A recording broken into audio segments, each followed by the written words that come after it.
All righty, there we go. We got that straightened out now. All right, let me make sure everything is good to go with the audio here and everything like that because I had some issues earlier. And we are using the correct microphone. Everything is good to go. All right, everybody. So we will be joined by the guys from the Caniac Report. Griff and AB from Caniac Sessions couldn't make it. AB had some prior commitments, and Griff is feeling under the weather. However, the three of us are going to give you our end-of-season player grades, talk about some potential trade targets, and some non-pending UFAs.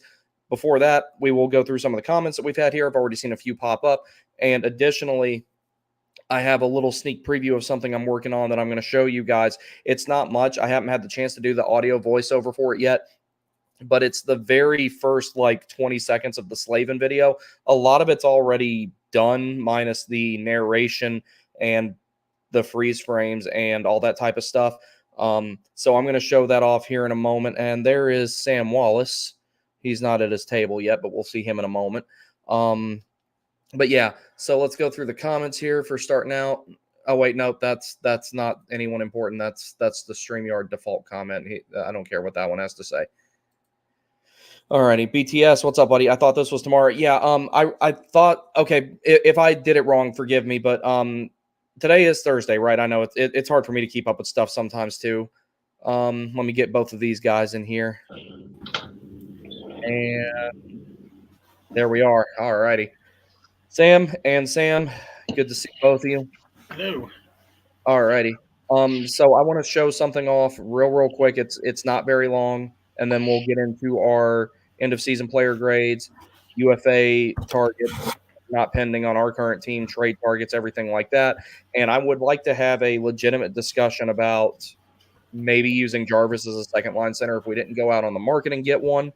I think that topic is that because I know we've talked about it a little bit, but now that we're all here actually talking, we're going to really have a in-depth discussion about it, because I'll give you all the short version of my opinion. I think he can do it. He may be 5'10" or whatever. He plays like he's 6'3". I think he could do it. I really do. Interesting. I completely agree. I've always thought Jarvis could be a center. I look at somebody else on our roster as the better option for second line center. Well, he ain't going to be here much longer, I don't think. No, he ain't. No, but if you want an in-house solution, I think that's your best in-house solution. Yeah, we will definitely get to that. We'll go through some of these comments here real quick. But yeah, no, this was initially planned for today, and I posted about it yesterday. If I wrote something wrong, I'm very sorry, BTS. Strogie, what's up, buddy? I hope everybody's having a good day. Yeah, I'm having a pretty good day. My commute home was kind of annoying, but where I live, I can't help it. What about you boys? How's your day going? Not bad, not bad. My dog's got surgery tomorrow, so. What kind of surgery? Is she okay? Yeah, she's fine. They're just going to take out her tooth. She cracked it down the middle, so just got to take a tooth out. So nothing crazy, but. Oh, poor pup. Well, I mean, she's got 44 more, so. Yeah, so she'll be okay. Yeah, we had to get one pulled out of the Chihuahua, and I started to say, "Can you pull his vocal cords out while you're at it?" I don't mean that literally, but y'all heard him the other night. He was raising. Well, you did, Sam Wallace. I heard him in the episode. I listened to their episode today, and. No, go see the video of that part, and when you see me turn the microphone off, and you can imagine what I said. And I went back and watched it, and it was quite hilarious. Alrighty, let's see. Around behind me now, I think. Yeah. All right, Strogie D says, kind of already got over the second round exit. Just quick thought. I have serious concern on whether Rod's system is ever going to take this team to the final / for the cup. It seems kind of outdated. Yeah, that's something that I've thought too. I think the foundation of the system is good. The system, however, needs some adjustments. That's actually something else that we're going to talk about when we get to the UFA and trade targets and everything like that, what types of changes we'd like to see to the system. Let's see. Dylan Bollinger, welcome back. If we can keep Jake, Seth, and Jalen, I'll be happy, and maybe rookie year for a few like Morrow and everything like that. I am 99% sure that Seth Jarvis is saying, and I'm about 95% sure that Jake Gensel is coming back. And Chatty, I think he's coming back too. See, I think Jake's gone. I hate it. You're afraid Jake's gone? Yeah, I think he's gone. I feel like he wants to test the free agency just to see if Pittsburgh offers him something realistic, so he can go back there.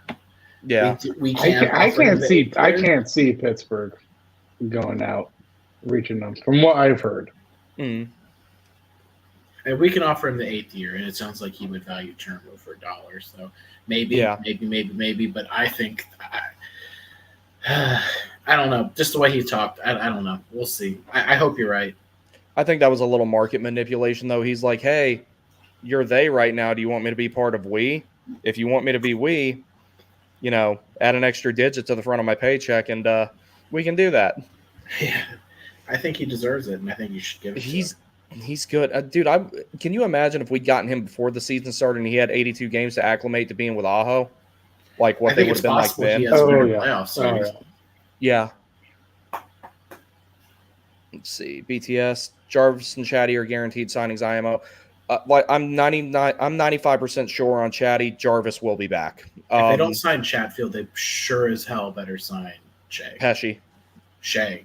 Or Shea, either one. Somebody. Sign somebody if you don't sign Chatfield. Shea's going to be more expensive. I think I could see Pesci being like, hey, you're a bit more cheaper than Shea is because of how Shea's performing. Yeah, we were talking about that the other day when you and I were on Caniac sessions. It's like it used to be, it seemed like it was a more realistic option that Shea was going to stay and Pesci was going to hit the market. It looks like it's the other way around now. But if we don't keep Chatfield, we need to have Pesci. We need that right-handed shutdown guy because that's one of the harder spots to fill on the market. Whereas if we need a left-handed shutdown guy, go to free agency, get Joel Edmondson or get Mario Ferraro from San Jose. Done deal.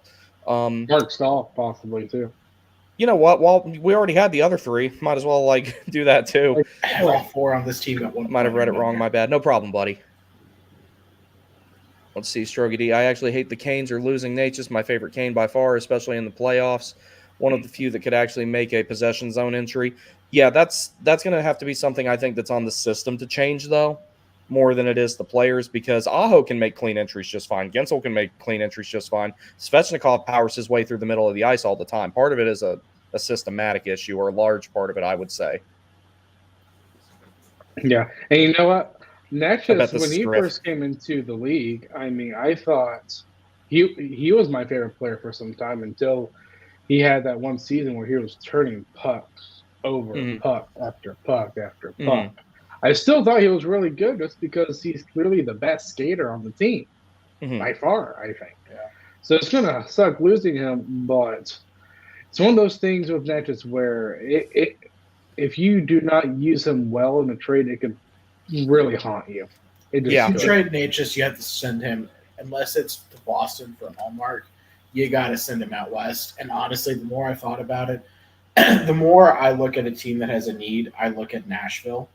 And if I could probably UC Saros away for Natchez, because they have Yaroslav Askarov coming up, and that dude's going to want to be the starter. I don't know. I like Saros more than I like Allmark. So if I can make a Natchez deal, one, ships him out west for now, because I think when Atlanta comes into the league, they're going to they're going to realign. They're going to realign the divisions, and I think it's high time they do that too.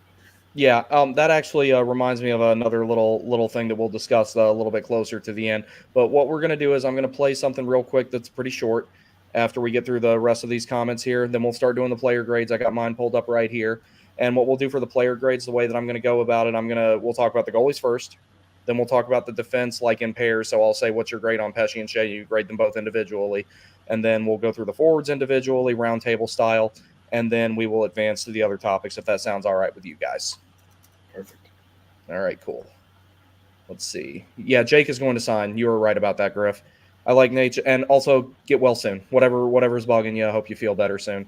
It's no fun being sick. You want to see his voice get better like that? I'll start talking about my opinion on Rob Brindamore. Oh yeah, no, he'll get well real quick. It's like all of a sudden, like his immune system tripled. I like Natchez. I just wish he could use the speed without losing the puck. That's one of the downsides of being a player like him, though. He skates faster than he thinks. It's just he's if he ever completely mends, and he's to some degree he's done it. If he ever manages to completely mend the disconnect between his brain and his hands and his feet, he's like a little mini Connor McDavid. Like, I'm not saying he's that good, but he to a degree is that good.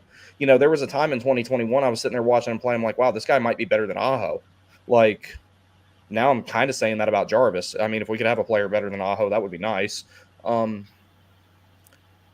Strogie, they can, but they don't very often just dump and chase. I guess that it's a coaching problem. Yeah, it went away a little bit in the latter part of the season, but then the 13 minutes they needed to do that dump and chase, fresh legs, hem them in their own zone stuff in Game 6 to force a Game 7, they didn't do it. It's like that was their game to lose, and they lost it. Wish I could have joined tonight. Pretty rough day. I'll be listening, though. I'm glad that you're here. I was told Jake is very happy here, and Aho wants him to stay, and also think that they will do what they can to sign him. I legitimately believe Jake is coming back. I just don't see any way that he leaves. Alrighty. So this is a little preview of one of the 3, possibly 4, but it's more than likely just 3 videos I'm working on about Jacob Slavin and the series that I'm making about him. So this is just a little intro of it. It's only 51 seconds long, so I'll go ahead and play that real quick, and then we'll get on to the rest of the show. Safely dumps it through center ice and all the way back in the Kane zone. Jacob Slavin turns off a head thrown at him by Tom Wilson. From one knee, he sends up Dougie Hamilton. Hockey sense provides it, takes a look, tight turn up to the strong side. Then on his knees makes the tape-to-tape pass. Oh, it's Jacob Slavin coming underneath, saving a goal.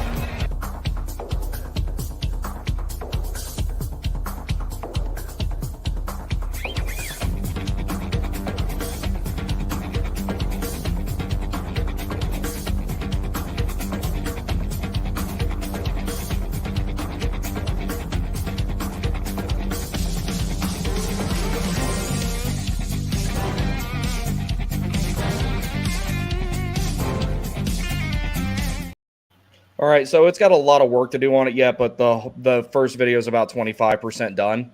I'm really, really looking forward to that one. I think that's going to be the best one yet. All right, so let's get on to player grades. We will start with the goalies. And we will start with Freddie. So I personally gave Freddie a B, and it would have been an A had it not been for some particularly bad moments in the playoffs. What do you guys think? I give him a A for the season and a C for the playoffs. So I guess it averages to the B. That was my logic, basically, yeah. Because I agree with what Adam said. You can't bring him back because the fans are going to look at him for the reason you lost this Rangers series. Right? I mean, I think it's a combination of Freddie and special teams are why you lost, right? Score a power play goal here, stop a penalty there, get a save here, and this series is 4-1 Carolina, 4-2 Carolina, right? That's just the reality of the situation. That goal doesn't go in Game 6. We're talking about maybe Carolina and Florida Game 2. It's just an unfortunate situation for Freddie, and I just want to say this. Good for him for coming back. That is a heck of a story. And now I hope to see it repeat again for Brock Besser because, dude, that is just an awful thing to go through. And before Game 7, too. I know, and I feel for him because, he's going to blame himself for that, and it's just not his fault. But, any player that goes through something like that and comes back and then is just elite down the stretch. I mean, vintage Freddie Anderson down the stretch. He looked like the Freddie from the playoffs last year. I don't know what happened. I just don't know if he wasn't as in shape as he needed to be for this playoffs because he did come back and he hadn't played for a long time. But I don't think you can bring him back. But I mean, I think a B is a fair grade, and that given the situation, I think that's a good grade for him to have. You ready, Sam Wallace? Your turn, sir. I will give Anderson a B as well. Same thing with what Sam said. C for the playoffs, A for the regular season. He was playing great in the regular season, especially when he's coming back. One thing about Anderson is that his personality is probably and how he plays is different. I would say probably the opposite from that of Kochetkov. He's a very stoic guy. He doesn't really wear his emotion on his sleeve. He's very reserved, Yeah, he's very reserved, and I think some of that costed him because of him being really reserved. He was a little bit hesitant on some of those pucks, like the Lafreniere goal, like that first Kreider goal. So you probably need a goalie that I think can bring both the emotion and the stoicness of Anderson combined. And listen, I'm not a wizard on what the other goalies can bring out in the league, but if Saros is that guy, you bring him in. If Olmark is that guy, bring him in. Again, the goalie I think needs to have both the emotion of Kochetkov and the steadiness of Anderson. And just a quick aside, too, if you want to think of another team that you could use Natchez for, a team that desperately needs offense, Metro Division team, New York Islanders. They got two goalies there, and I think you could probably because it sounds like Varlamov is the favorite of the head coach. I don't know. Just saying, Sorokin, if he's available. Speaking of that, speaking of Metropolitan Division teams, we'll discuss it more at length here later. Apparently, Washington is interested in Natchez, and Ovechkin is Natchez's favorite player. I don't know what we would get from them. The one guy I would like to get from them, they won't give up, and it's just not going to happen. They're not going to give up Dylan Strome, so I wouldn't make that trade. Let's see. So we got Freddie out of the way. Kochetkov, I gave him an A-, and I think that he should have been employed much more in the playoffs. I think that he has shown that it's time to really give him the reins in the starter role next season. And then if you still have Freddie around, he can transition to a 1B. And as the season goes on, if Kochetkov continues to perform well, then Freddie gets less and less games. Kochetkov really transitions into the starter role. And then the season after that, he's the guy who's starting 52 to 55 games the next season if everything works out. What do you guys think? Well, for Kochetkov, I give him a B, and that is because the first part of the season was just so bad. And I can't ignore it. So I think because he was just that bad. I mean, all of the Toronto, Freddie never really had a chance to play a whole heck of a lot. So, but it was just so bad. You know, you got to realize that. So I think a B is fair, and I think Kochetkov should be your starter because he gradually got better the whole season, consistently getting better after that Ottawa game. So I think a B is fair. You can give him. I think next year, I think he's potential to be like A. So I expect big things for Kochetkov. All righty. For Kochetkov, I would give him a B+. And again, kind of a combination of what both of you guys said. I mean, I thought Kochetkov played really well in the playoffs. I don't blame any of those goals on him. And I agree with Sam in the fact that, he struggled a lot in the first half of that season. So Kochetkov, I think he can definitely be a starter. I don't know if he's going to be it. I think what the Hurricanes need to do, though, is even if he's not going to be the starter, he needs to play more games than he did last season and be deployed in the playoffs a bit more. Like, at least have this gradual swing to being a starter. Don't just suddenly play him 50-something games. Like, I just don't think that guy could probably do 50 games right now. But slowly build him up to that. That's a good idea. And that's kind of similar to what I was talking about. Like, let me get that out of the way. Kind of similar to what I was talking about. Like, if him and Anderson go to a 1A, 1B type of thing next season, out of the first 40 games, if they split it 20-20, and then as the season goes on, Kochetkov starts proportionally more games. And then the season after, he can kind of do what you're saying. Then he can really take over the starter role definitively. If your goal is to win a cup, and you want to believe your window's not closed temporarily, I believe it's closed temporarily. But if you're a team that believes it's not, I don't know how you can run back with the same two goalies. And one thing I am worried with when it comes to bringing Anderson back, I mean, he's already getting up there in age. I don't want what happened to Lonta this season to happen to Anderson. That's an excellent point. Because Ronta just kind of up and totally fell off a cliff after having such an excellent record, especially at home. It's just when age hit him, it seems like it hit him like a ton of bricks. All righty, so we got the goalies out of the way. So we will talk about the defense as pairs, but first we'll start off with our seventh defenseman. And if he's a seventh defenseman, he's the best seventh defenseman in the league, and that of Tony DeAngelo. Thanks to his playoff performance, I gave him a B+. Reason being is because he tried to not be Tony DeAngelo, and he decided to fill Brett Pesce's role the best he could. So a lot of times where he would normally jump in the rush, he didn't do it. He used his passing ability. He used his skating ability. And honestly, that's the best defensively I think I've ever seen him play, was in the playoffs. So anyone who says the guy can't defend didn't see what we saw. So, Sam? Yeah, I love Tony's playoffs. Rough start to the year for him and Orlov. They probably tried that a little too long. But you want to talk about a guy who put the team first in every aspect of this season.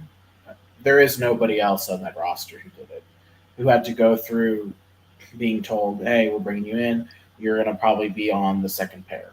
Because the plan was Pesce wasn't going to be here. I truly believe that was expected. Yeah. I mean, every sign pointed to Pesce being traded, though. Yeah, everything that was happening from Elliot Friedman's comments to fourth period. Yeah, the fourth period to Pesce's dad. It was just so abundantly clear that Pesce was going to get moved. And then it didn't happen, and then Tony gets benched for Chatfield, which I think is the right move. That's frustrated me because I like Tony more than I like Chatfield just as a player. I mean, yeah, favorite players all the time. Not saying Tony's better than Chatfield. I like Tony more than Chatfield. You know, a guy that just put the team first. He could have had an attitude. He could have had a bad attitude. He could have talked crap. He could have complained. His agent could have said some things publicly. He could have said things. Didn't do that. And then when it was his time to come in, he didn't complain that he had to come in and play after not really playing a whole lot. He came in and he played exceptionally well in the playoffs. His passing was still crisp. His defense was excellent. I can't think of any part where I was like, oh, that was Tony's fault. I think there was one goal where people blamed him, but it was actually Tago's fault, not Tony's. So it's just a remarkable thing that he did, and I think he deserves all the credit in the world. And if you listen to his exit interview, which I think was important, Tony DeAngelo said, they asked him, he's like, come back? He's like, if Rob Brindamore's the head coach, yeah, it's always an option. So talk about someone who respects Rob Brindamore. There isn't anyone on that roster who does more than Tony. He's willing to come back after a season he had. For DeAngelo, I will give him I'd probably give him a B, not a B+. Again, I thought he played pretty good in the playoffs. There were a couple times, especially in that Rangers series, where I thought he could have. He wasn't at the point where he was causing chaos with his frustration, but he was chatting a bit with the Rangers bench. And I love it when he does that. Yeah, I do too. But sometimes I can get him in trouble, and that's some of the funniest shit I've ever heard. For the right reasons. Yeah. So maybe he could have toned it down, but again, his temperament was a lot better than it was in that Boston series when he played. So I give props to him. Sam, I think you're talking about that Islanders goal. I think the first one away, where you probably could have blamed that on Tony, or you could maybe blame that on Anderson. Maybe I probably need to see the goal again, but. I think DeAngelo played really good. I really think he's probably the truest soldier, or I would say not so loyalist, probably, to Rod Brindamore. Because in that exit interview, he really showed his personality, I thought. Yeah, and with Tony having the personality he has, he needs someone who can rein him in.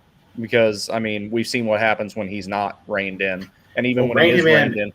Rein him in and respect the guy who's doing it, because there clearly wasn't a respect there with Tortorella. Because Tortorella probably came in and slapped him around, and Rob Brindamore's going to earn your respect. And I love John Tortorella because I think sometimes players need to be slapped around.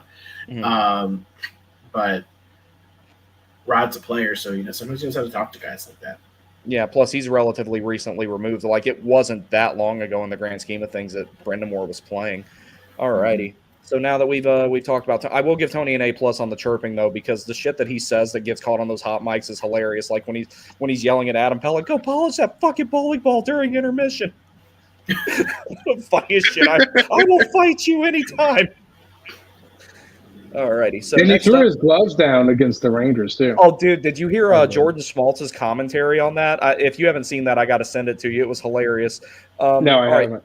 Yeah, I'll send it to you guys in a little bit. All right, so next we are now the rest of the defense we'll talk about in pairs. Orlov and Chatfield. I gave Chatfield an A-, and I gave Orlov a B+. Orlov's grade would have been higher if he hadn't kind of not been that great in Game 6. Chatfield, I feel like, was one of the most improved players on the team this season, but he has never taken a step back so long as he's been on the Hurricanes roster, in my opinion.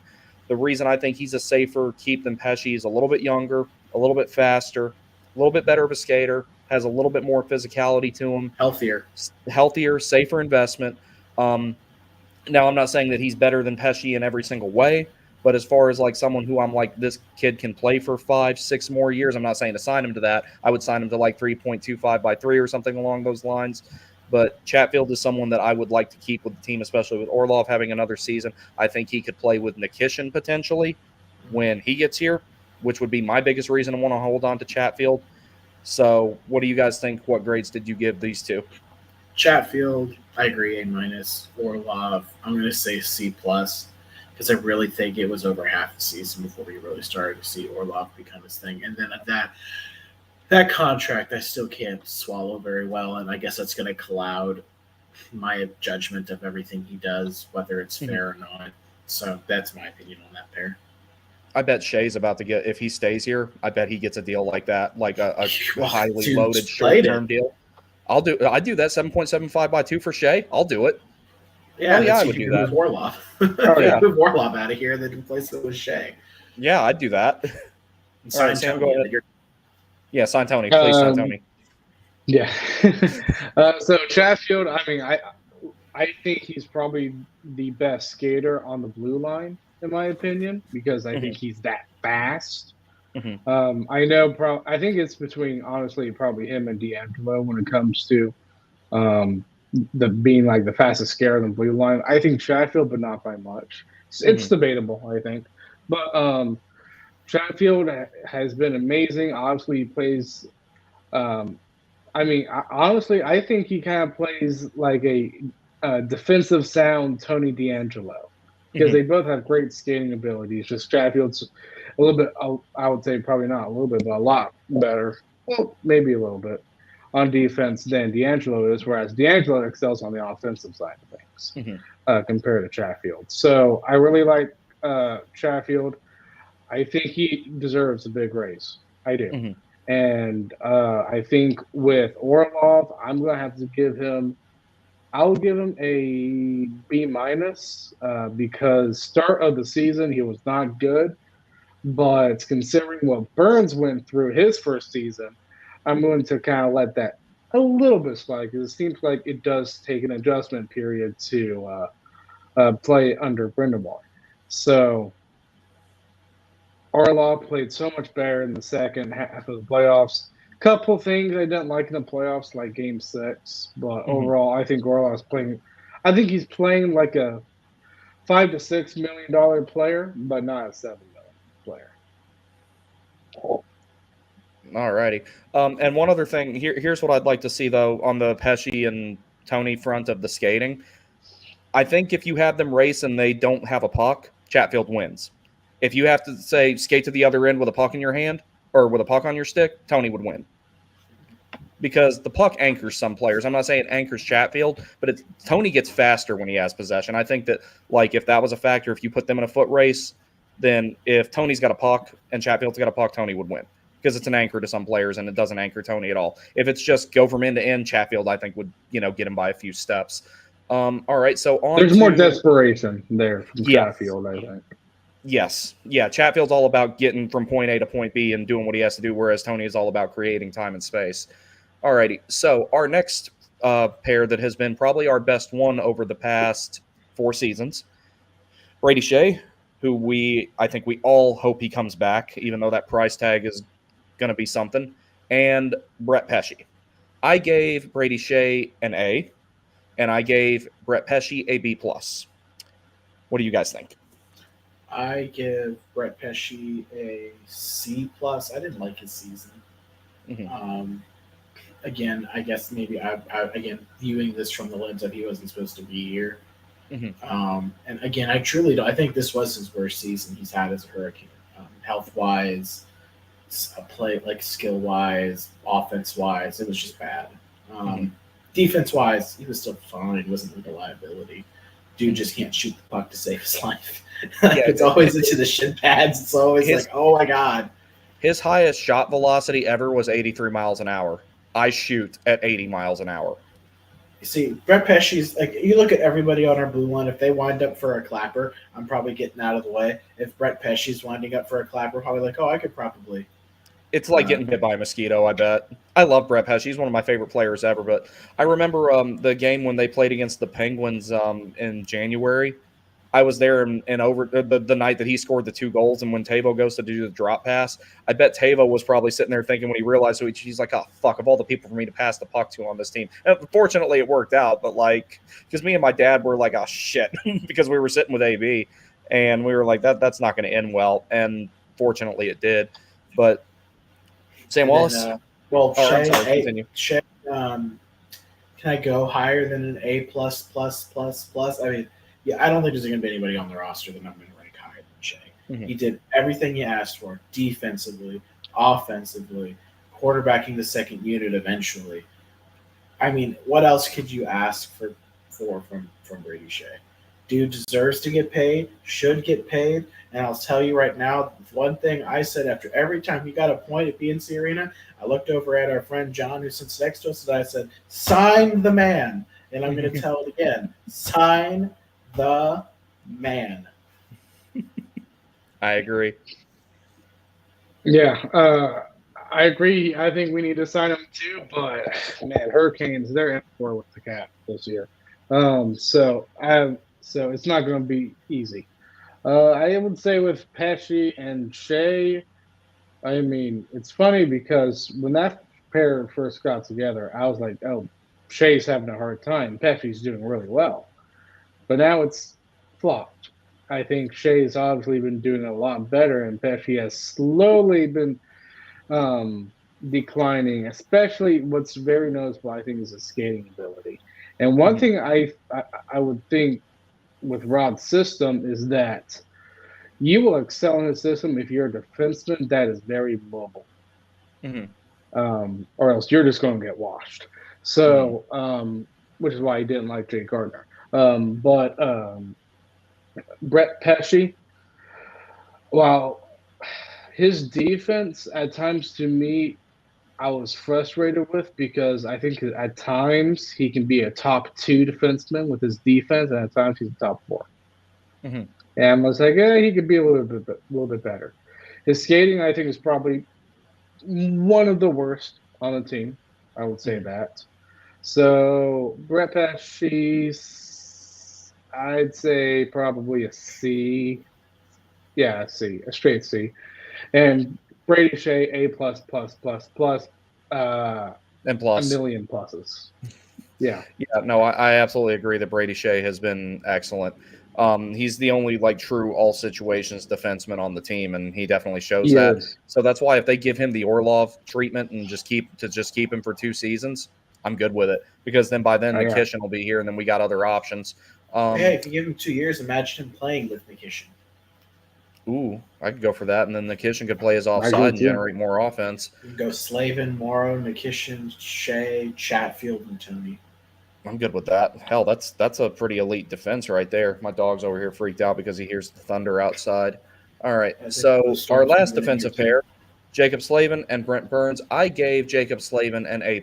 I gave Brent Burns a rather generous B- considering he had a bit of a rough postseason.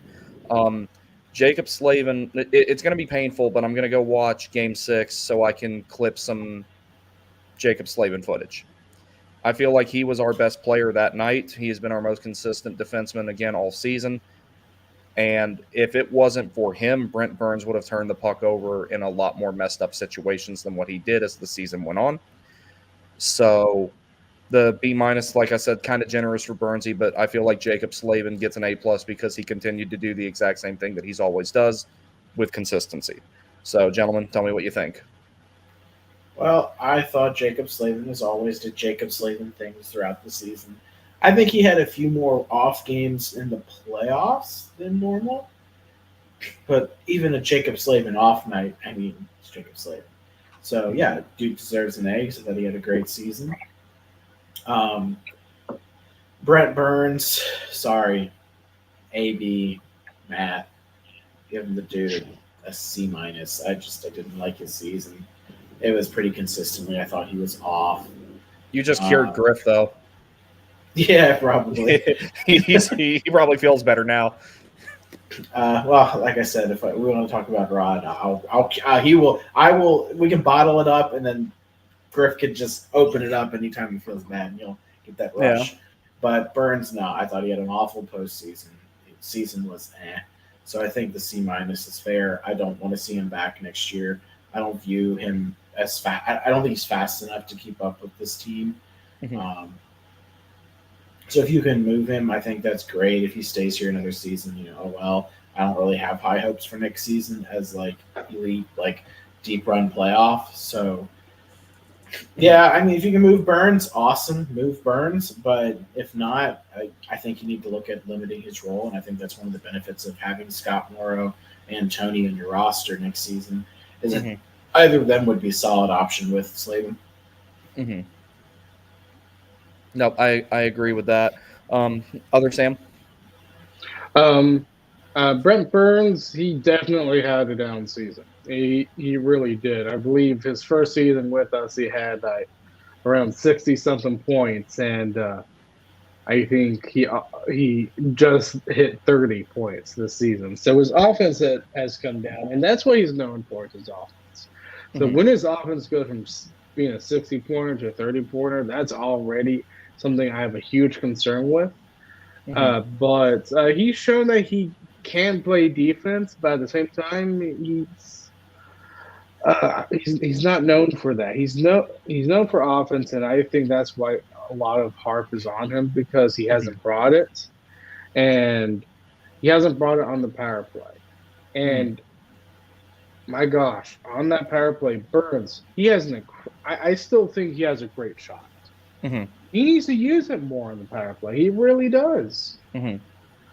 I love his shot, and even though he probably has gotten to the point where he is slow, there are some he can dangle more than his skating ability, which honestly because sometimes he can dangle around players. It reminds me a little bit of Svetch, just because he's a big guy.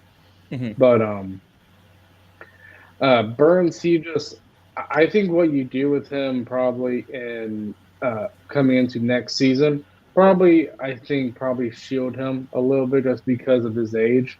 And I think all of us will be really fine, honestly, if he somehow, I don't think he does, somehow retires. Jacob Slavin, I have so many great things to say. I love Slavin to death. He's a nice guy. I've talked to him a few times.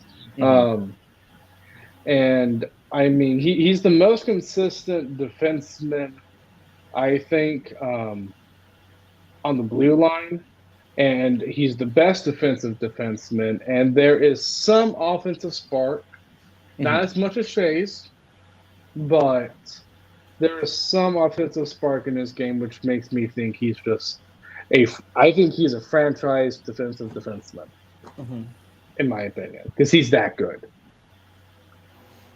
Yeah, no, I agree. When I get done with that video about Slavin, you're really going to love it. Give me 1 second, guys.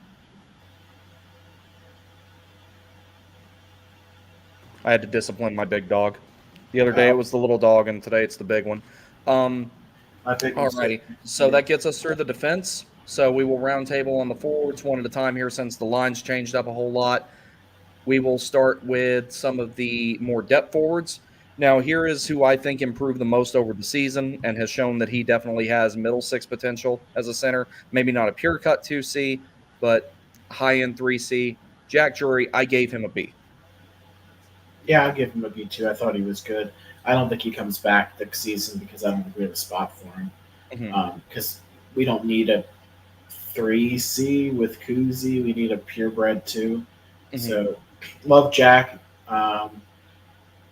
Performed admirably in a role that's probably not entirely suited for him. So, yeah, I agree with you.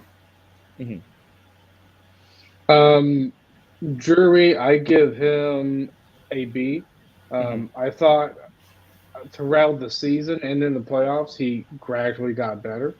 I thought, especially just in the playoffs. Like I thought we saw the best version of him in our elimination game against the Rangers, and he was really good. And probably out of all the centers outside of Jordan Staal, I probably trust him the most when it comes to faceoffs because I think he's really good when it comes to faceoffs. He can be a good defensive center, but I just don't know if we're going to see him come back. I think if he comes back, I think that's going to be an indicator that he's kind of our future Jordan Staal type of player. It used to be, I think, KK, but I think KK gets bought out. Yeah. I think I'm more convinced of KK leaving than I am with Drury. Just with KK, though, if you look at that Staal contract, the previous one was like 11 years, $6 million was the one. Yeah, that was pre-lockout that he signed, or pre-renegotiation. He signed that. And then you've got KK who signed an 8 by 4.8 or 4.9. It was below 5. I don't know. 4.8. Dude's physical. He's tough. That's a better contract than we had Jordan Staal under for third line center, shutdown line. Because I think KK can shut down. So, I don't know. I mean, you've already got KK signed. If you want to take the easy route, it's letting Jack go and keeping KK. But I won't be shocked or upset if the flip of that happens. Right. I think Drury would be cheaper though than KK, and you're already going up against the cap this offseason, so that's why I probably keep Drury over KK. Yeah. So speaking of KK, he was actually next on the list. I didn't give him a grade because here's how I describe how things have gone for KK. He is the kid who actually goes home every night and does his homework, and the dog actually eats his homework. He goes to school the next day, tells his teacher that. His parents tell him their teacher that, and they still don't believe him. This kid, I have never seen a player have as much bad luck as this kid, and I feel so bad for him because I think he's an excellent player. He's a little clunky on the skates, yeah, but he's a big body. He uses his frame well. He hits. When he's on, his face-off percentages are actually really good too. Like he was on the penalty kill last year, and that's how you know Rod trusts you and that you're playing well. That the penalty kill is like, you know, the whole thing is Rod Brendamore's like prized possession, but the penalty kill is the cherry on top. And this is where I'm kind of on the fence. KK will be a topic here in a little bit. I'm really on the fence with buying him out. I understand the benefit of it, but I'm also kind of like, you know, the kid has a 10-team no-trade clause that kicks in season after next. If we keep him now and let Drury go, then you can go ahead and maybe potentially think about, okay, let's give it one more go just because of the price tag. If it was a little bit lower, then yeah, he gets bought out, and that's that. Excuse me.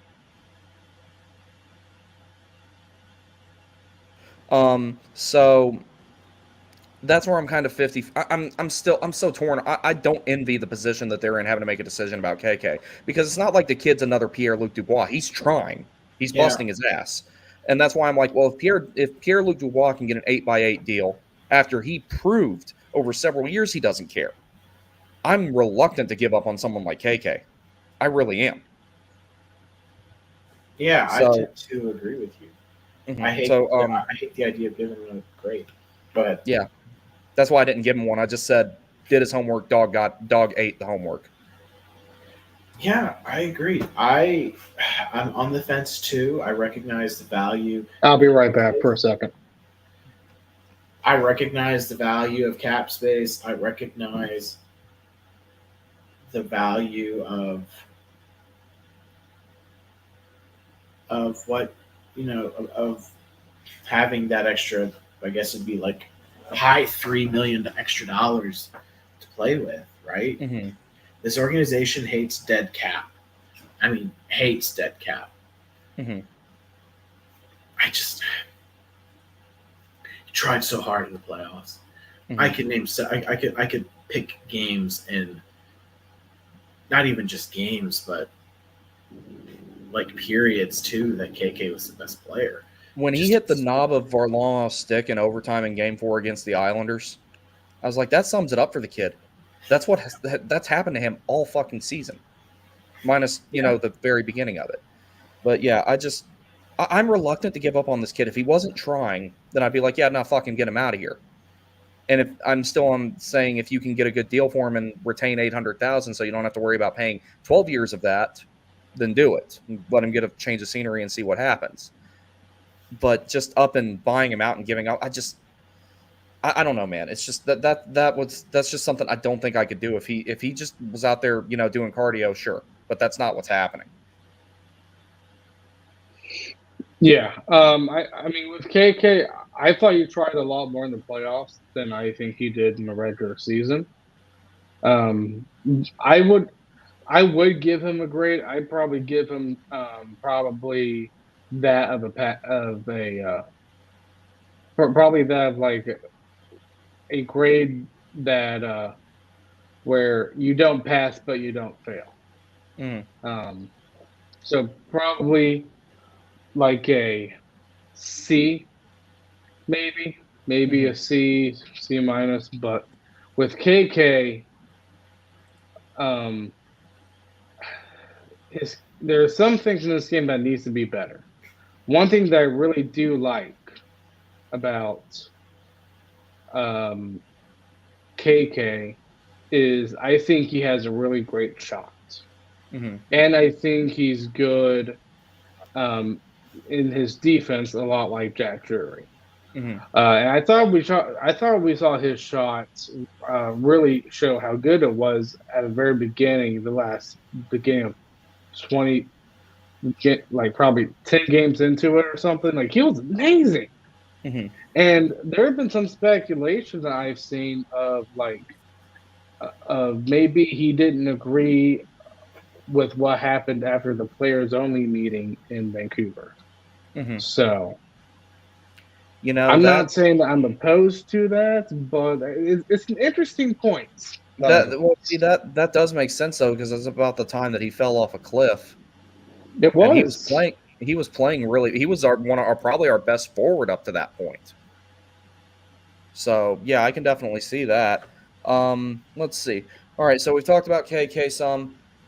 Now going on to someone who will more than likely not be here next season, Martin Necas. I gave him a B.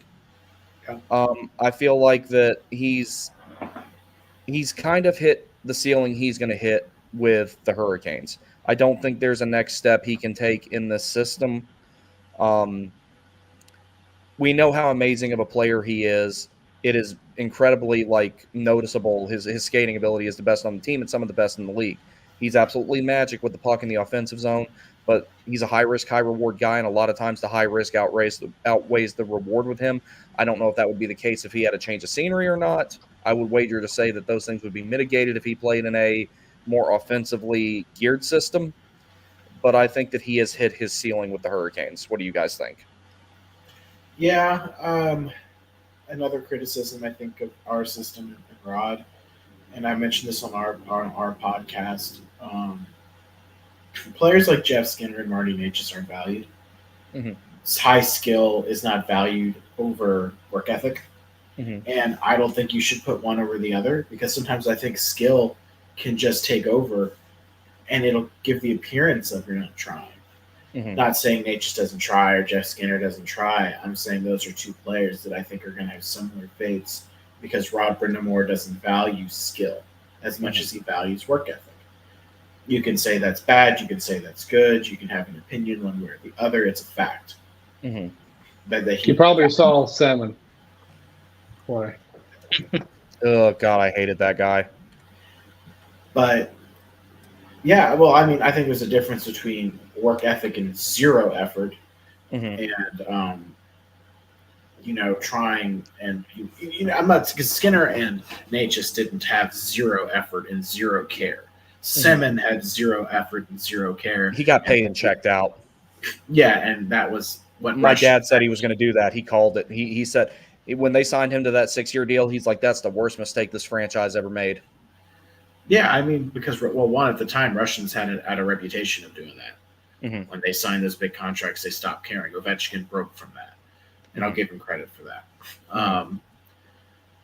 But it's just a reality of the system we have. Like it or not, Rob Brindamore doesn't value the high-end offensively skilled players. He values the guys who are the workhorses, like the Nasons and the Stalls and the McGinns, over the Natchuses and the Skinners of the world. Mm-hmm. Again, if you're upset, if you're getting mad at what I'm saying, it's because you know I'm right.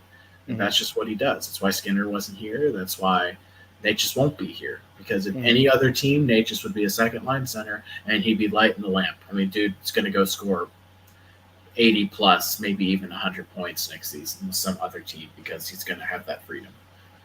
I believe his production is definitely going to go up in another system.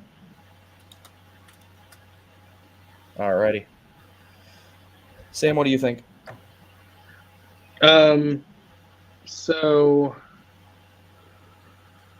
I just blanked for a second. What was the player we were talking about again? We were talking about Natchez. Oh, that's right, Natchez. Okay, lots to say about Natchez. I think he is probably one of the best skaters that we have had. Probably, I think, the best skater in my opinion. Mm-hmm. But he can turn the puck over at times. He is more prone to his feet than his mind at times, which is probably why. I think that's his mentality. And even though I think it's gotten better, and it was probably, I think, 2 or 3 seasons ago, Natchez, he's a very highly skilled guy. And while I'm not going to probably say that Brindamore doesn't value highly skilled players, I think he values defense too much, in my opinion. Because I think if Rod had trusted Natchez, we would have already seen it already. Mm-hmm. And I think we probably would have seen more of him resigning with this team this offseason. So I don't know what's going to happen with Natchez, but I think he's going to get 100 points. I'm worried he's going to get 100 points. Some of them are going to be against us. Yeah. He's going to end up with a coach like Sheldon Keefe, and he's just going to light the lamp. Yeah. And again, like it or hate it, and I'm not saying Rod doesn't value skill, by the way, Sam. I'm saying he values the work ethic and the workhorses and the Stalls and the McGinns more than the Natchez's and the Skinners. Mm-hmm. And I don't think you can do that and win a Stanley Cup. You have to have those skilled guys who could take over a game, because when Stahl takes over a game, you're not going to win all the time because Stahl's not going to score. He's just going to physically dominate you. That's not how you win a hockey game, right? It's the score. You have to score. You have to be a guy who can single-handedly take over a game, right? Look at the last several Stanley Cup guys. Mm-hmm. Which is why you need to get tougher and bigger in your top 6, in my opinion. Yeah. You already have Svetch, who's one, but you need I think you probably need a center, but that's going to be hard to come by in this market. I know who I want, and we'll talk about that in a little bit. Alrighty, so let's see. Next one here, Teravainen. Another guy who we probably will not see back next season. I gave him a B. I don't think he was bad, but I don't think he was exceptional by any means. And we've got a replacement standing by for him anyway, a player that has a potentially higher ceiling and an incredibly similar skill set in that of Felix Unger-Sorm. So Teravainen, not great, but not awful. Did his job, did it effectively. Pretty damn good for a player who's coming up on 30, who's a little undersized, and who has the yips every time that he goes to shoot it sometimes, which I don't think he'll ever get past that because he's just the purest form of a playmaker that there is, and he's one of the best ones at that. So what do you guys think? I agree. B. I got nothing else to say. Don't mean not much else to say about Terry. Yeah, it's like I can't be mad at him, but it's also like he didn't do nothing exceptional either, except during the beginning of the season. It's like he was literally just you were fine. Yeah, and that's fine. I don't have a problem with that. But yeah, he's not coming back. Yeah. I thought Teravainen bounced back. I'd probably give him a B. Mm-hmm. I don't think he was like spectacular, but I didn't think he was bad compared to last season. No, last season was brutal. He was definitely last season. I would have given him like a C- at the most. I'd probably give him a D. Yeah, last season was fucking brutal.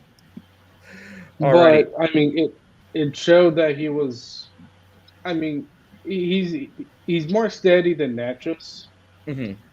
I think in his game, but there are times where I wonder if he's engaged because I think he can be invisible if he doesn't show up. So, Teravainen, I'd probably give him a B because it seems like he started shooting, I thought, a bit more this season compared to last season. And I think he played just a lot better compared to last season. Just so much better. Yeah. He's still not at a level I'd like to see him at, where he was 2 seasons ago. All righty. Now this one is going to generate some discussions. Finished 8th in Selke voting. One of the 3 players that we had in the top 12 of Selke voting set career highs and just generally has that dog in him. Seth Jarvis, I gave him an A+, and I feel like he took the biggest step he has taken thus far, and he is the one RFA I can 100% say will be back. What do you guys think? Seth Jarvis, A+, just like Shea. I mean, and he did it broken. Seth Jarvis is basically broken from the first half of the season on. I think he was early on in the season, he broke. Like his shoulder was basically just destroyed, right? Torn, labrum torn, rotator cuff, I believe. Broken finger. Broken finger in the playoffs. Dude, just imagine next season if you throw him with Jake Gensel and Sebastian Aho. Dude's going to put up 100 points. Absolutely. I mean, you're going to get like 3 guys with almost 100 points. That line can combine for 300. Jarvis, Aho, and Gensel. They really could. And if Rock puts them back together.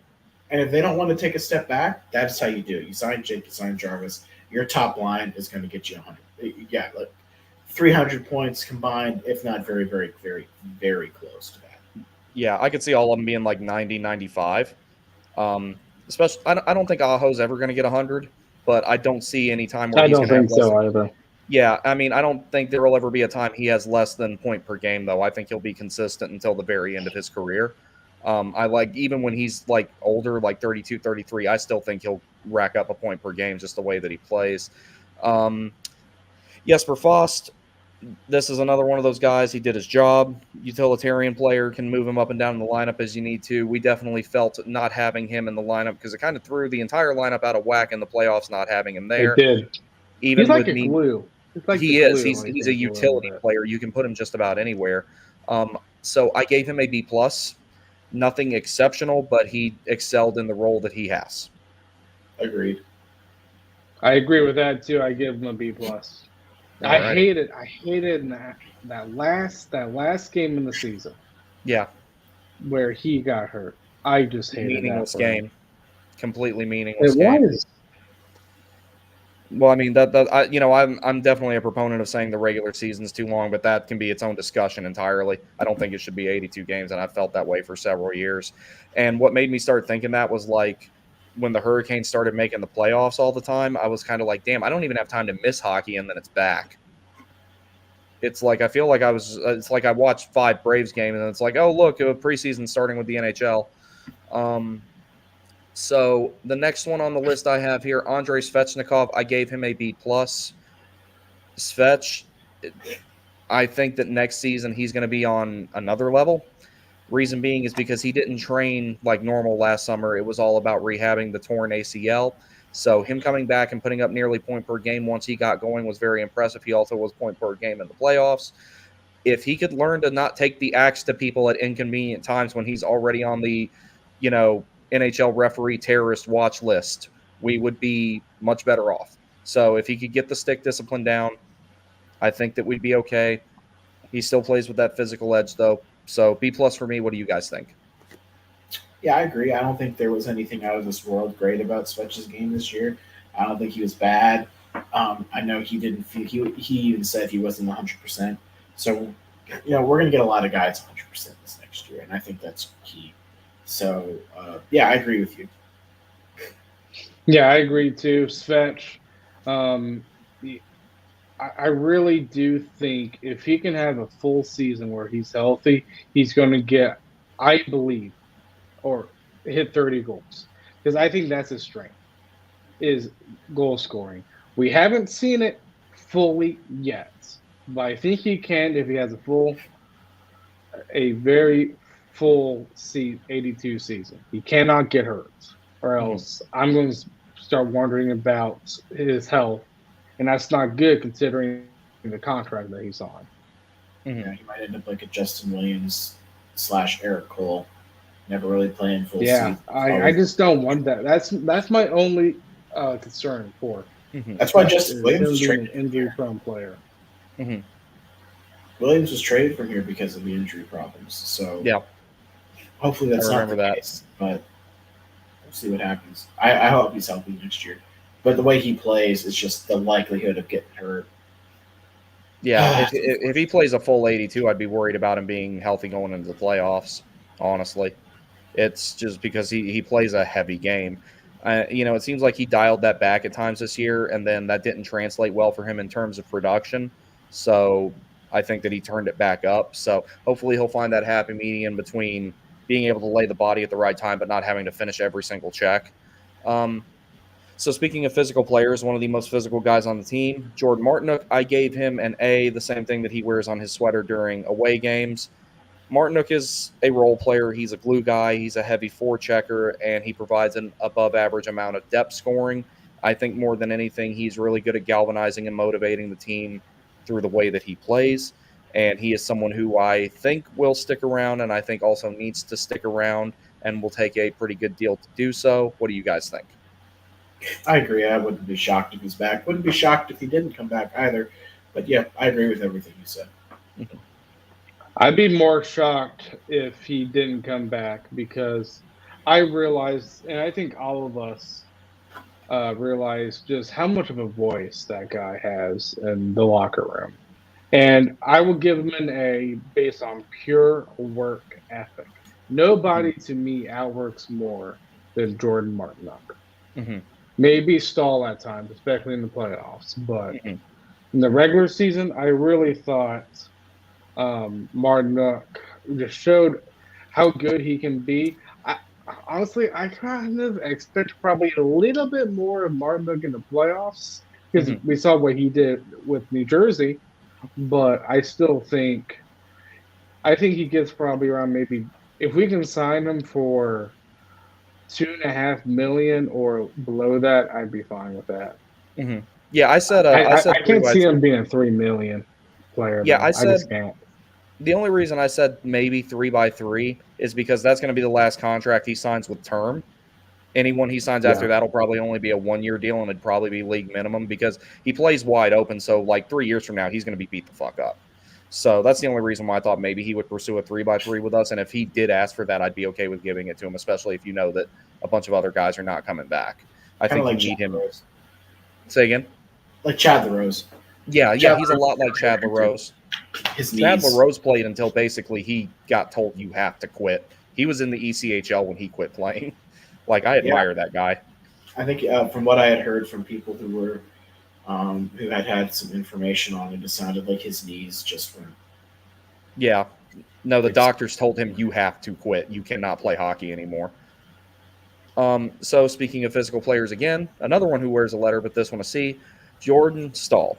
Thanks to his play in the playoffs, I was very, very impressed with that. He turned a couple of games around through physicality. He scored that highlight reel goal in Game 5, and I felt like he was very consistent all season. He gave us the same stuff that he's always given us in terms of penalty killing, defense, winning important faceoffs. I gave him an A as well. What do you guys think?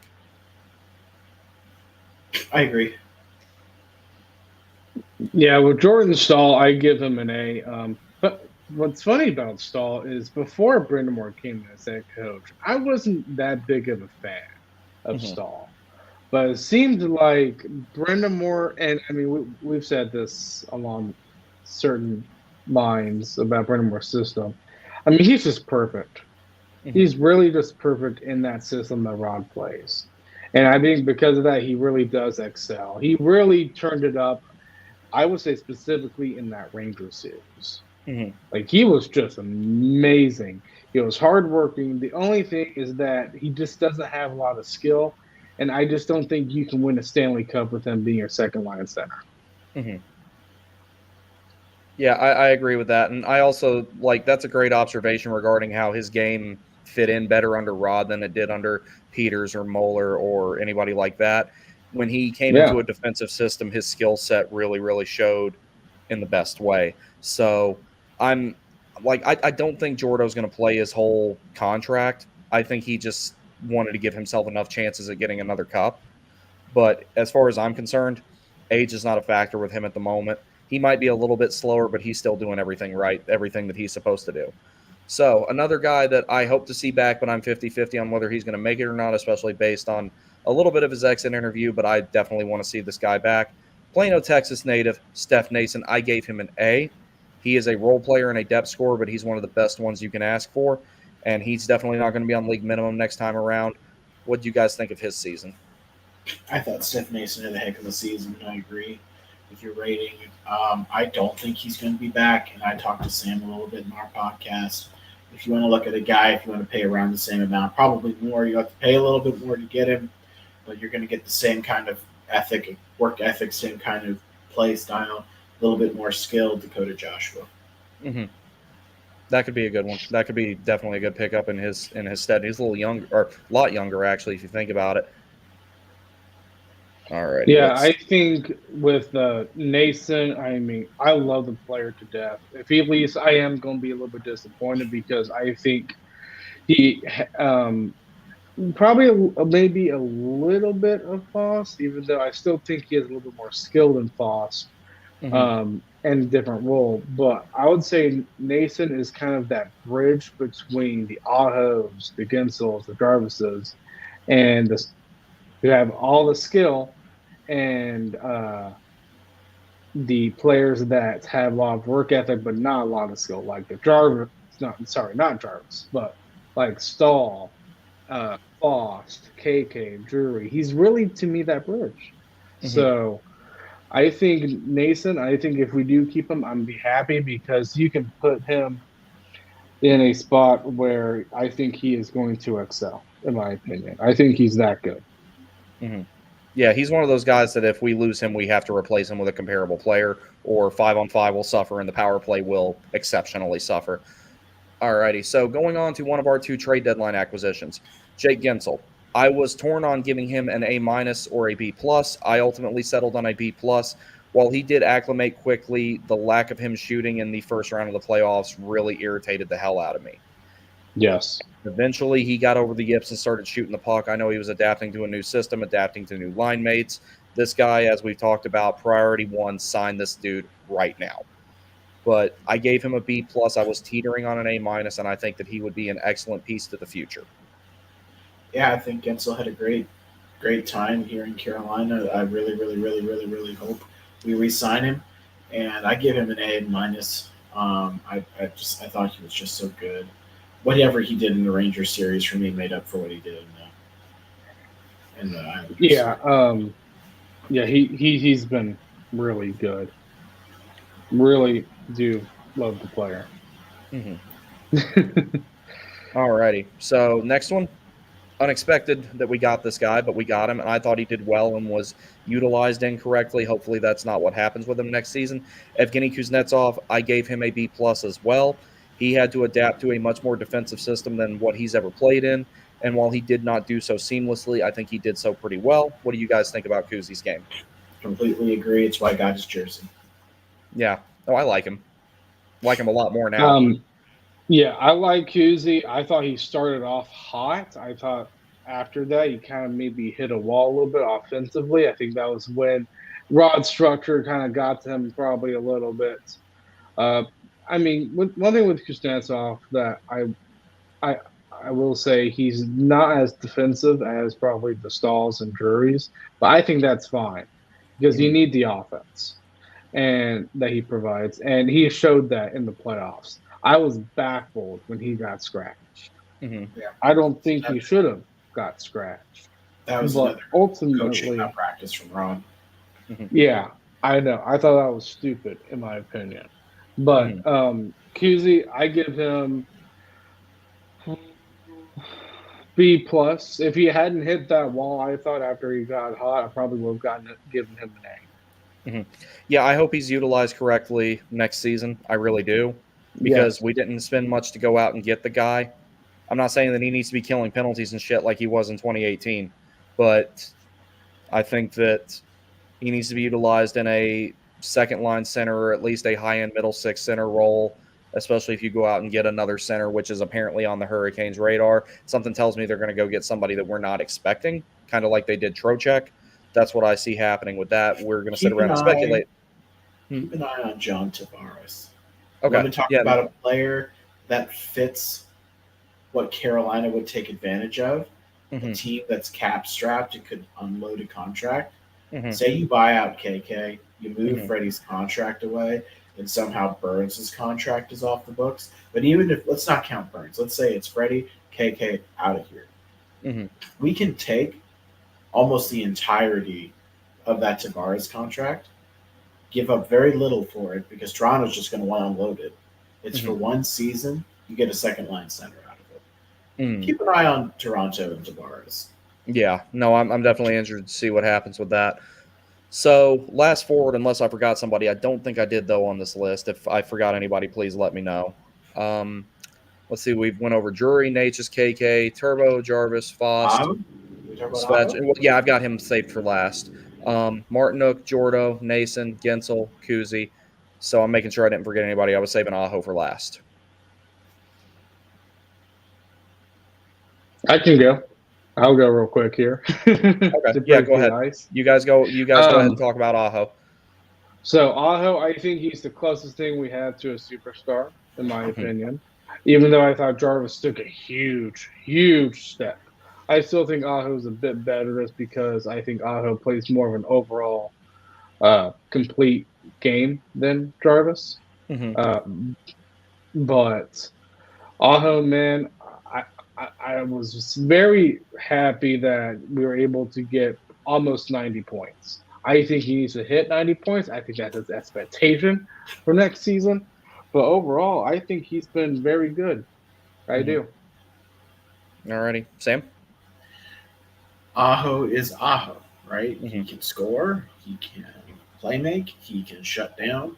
You want to talk about a guy who can do it all? It's Sebastian Aho. You want to talk about your future captain? It's Sebastian Aho. I listened to Caniac Sessions the other day, and I want to say one thing about something AB had commented on, which is the captaincy. Because I think it's relevant here because he said Aho should be captain next year. Where I understand the sentiment of wanting a change like that, and I may even agree with that being the move because I think him taking over the captaincy with Stahl as a mentor is the best situation. It will never happen. Right. And not because Stahl's in the roster. That has nothing to do with it. Jordan Stahl actually has nothing to do with it. Whoever was the captain under Rob Brindamore was never going to strip them of the captaincy. Because look what happened to Rob Brindamore under Paul Maurice. And Eric Stahl, yeah. He was livid. Yeah, and he was never the same after that. Yeah. So you want to talk about why it just won't happen. But you are talking about your future captain. By 100% future captain. It's going to be Sebastian Aho. You could probably make the argument for Jacob Slavin, or even Jordan Martinook, to be 100% honest with you. But let's be honest, it's going to be Sebastian Aho. And he's your leader. He is one of the most important voices in that room. And I'm thrilled that we have him for 8 more years. Extension kicks in this coming season. So we have Aho for 8 years. He's going to be a captain for probably a majority of that time. He's going to lead this franchise, hopefully to a Stanley Cup. And I look forward to seeing the players they surround him with. I look forward to seeing what he accomplishes in his career.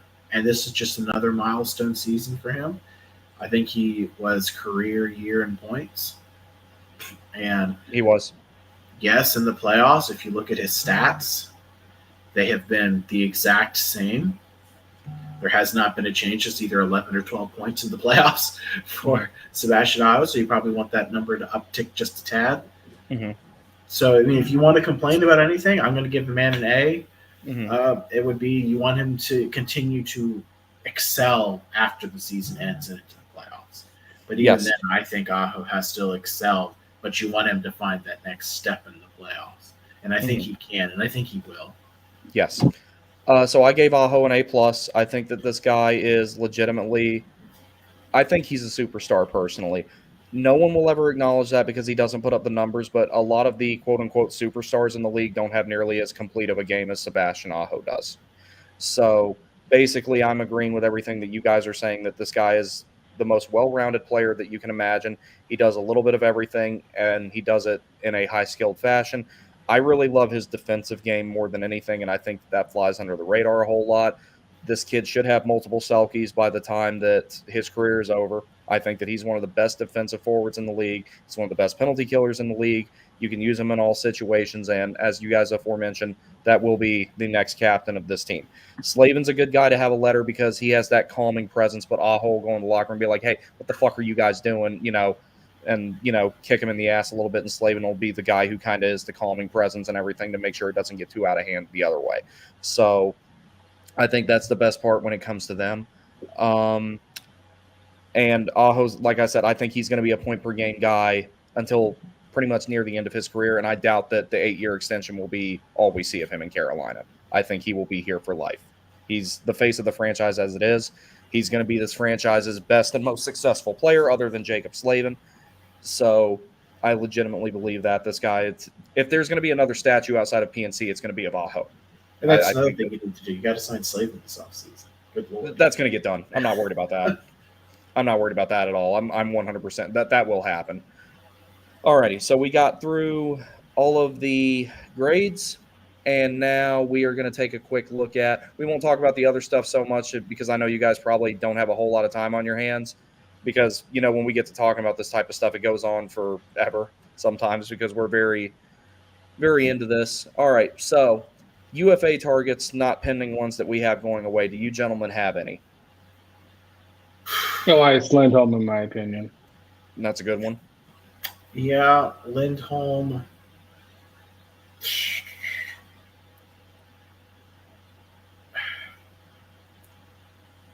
Yeah, I mean, I think he's the best one available. Mm-hmm. I'm going to pull up a list here because I haven't looked.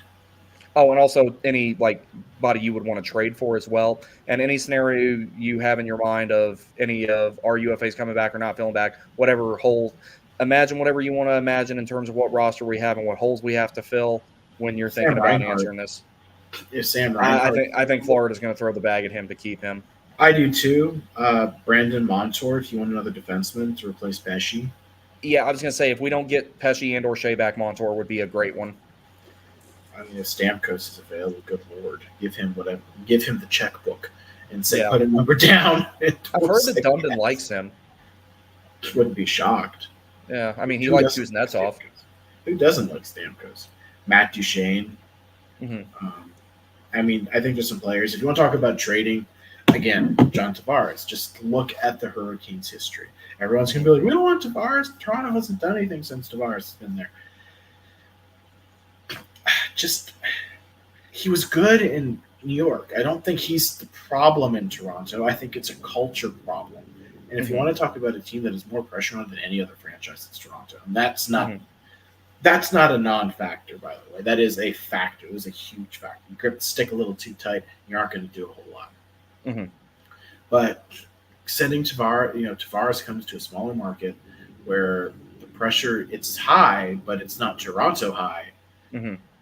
Good tax situation, good weather, good everything else. It's only a 1-year deal. Potential cup contender. He's going to be the number 2 center, probably going to be the number 2 guy, center on second power play. I still believe he can contribute. He's just, I think, 31 or 32. He's not that old.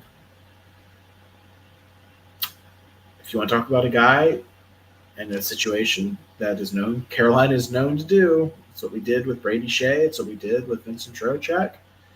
take advantage of teams that have cap problems. Toronto has cap problems. They got a lot of guys tied up for $10+ million. Tavares being one. Mm-hmm. You're telling me right now, if you aren't waived a 3rd-round draft pick in front of you and says, we'll take the whole thing, you don't consider it? Yeah. I mean, obviously you'd like some retention, but even if they retain half, you're giving them $5 million in cap space. That is something they can use to shore up their goaltending situation or their defense. So, want to talk about a player to look at? I think John Tavares is a guy to kind of keep an eye on. That is a Carolina Hurricanes-esque move. Yep. My computer's about to die, so okay. I don't have much time. So, but yeah, I think John Tavares might be good. Think of any other free. I just really like Lindholm. I think I really think he could be good for us. But yeah, I'm gonna have to go because it's like about to die.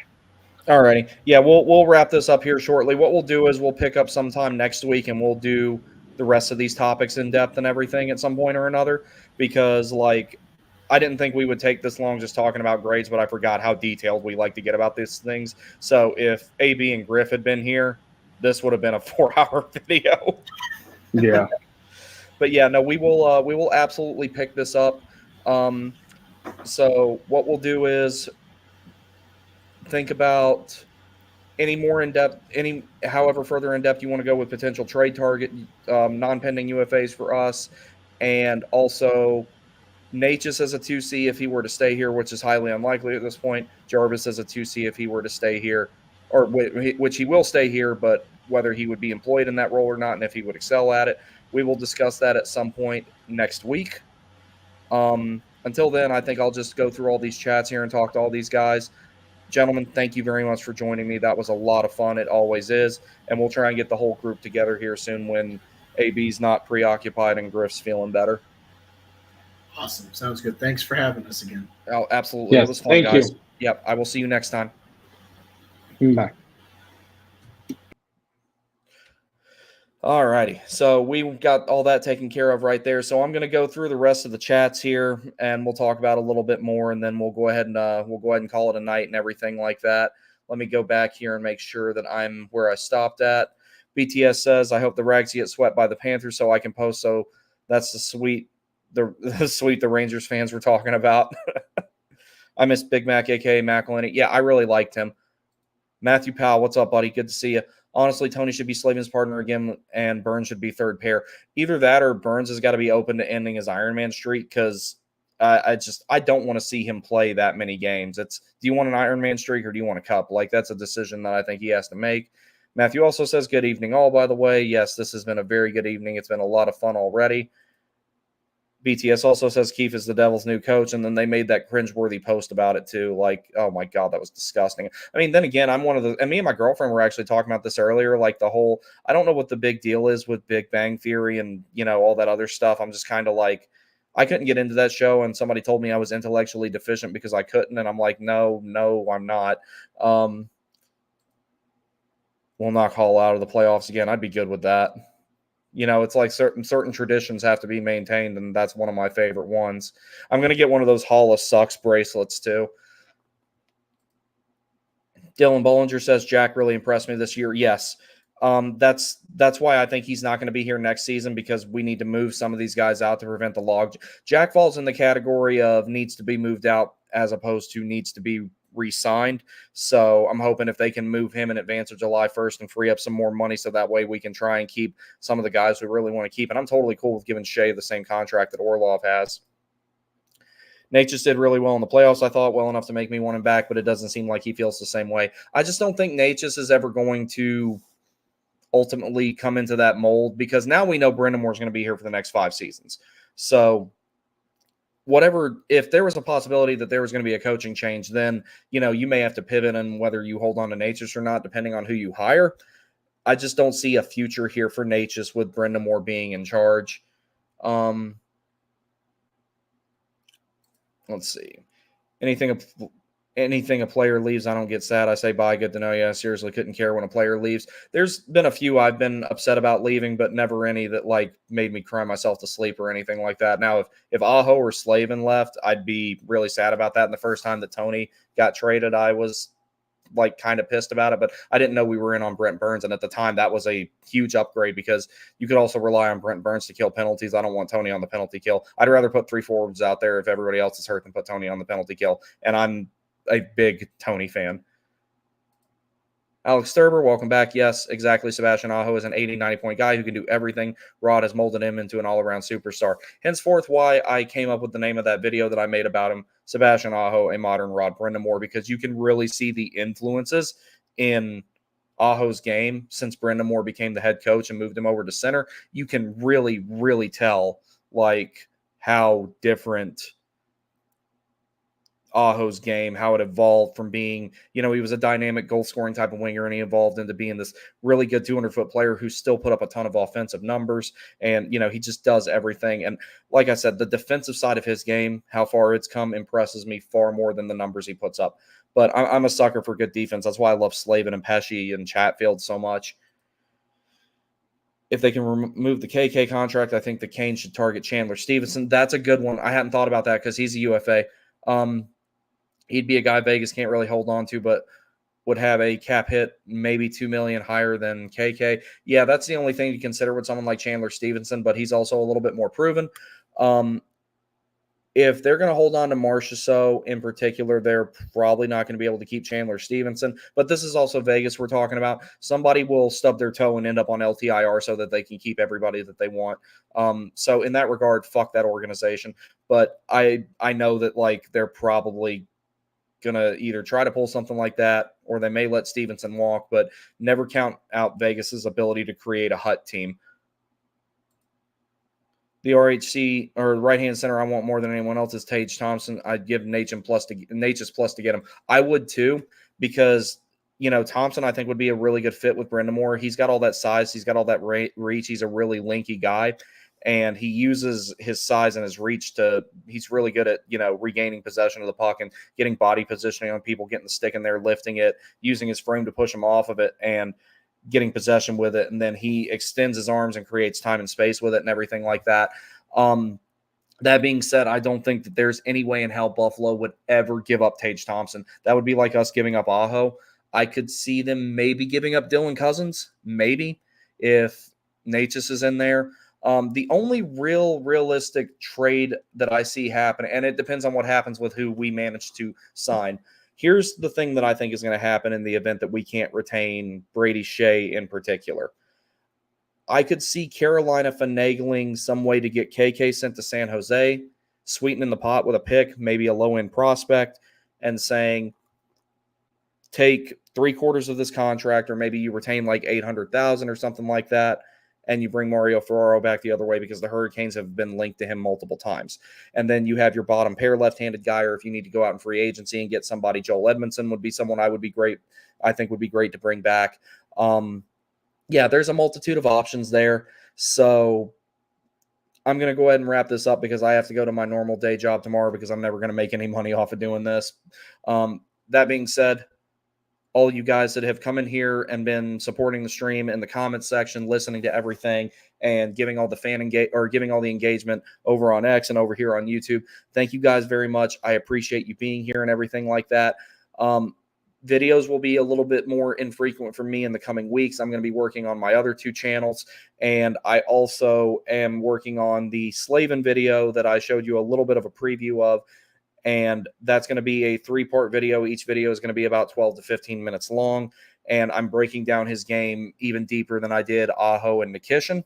So that's going to be it for me tonight. I'm going to be working on that project a lot over the weekend. In the event of any news, such as a pending UFA getting signed, trades, anything like that, I will attempt to go live and make a quick video about that as well. Because I'm finding I like doing live streams more because they're actually a little bit easier, it seems like, as opposed to me taking the time to record, upload, edit, all that type of stuff. For certain things, I will still have to do that.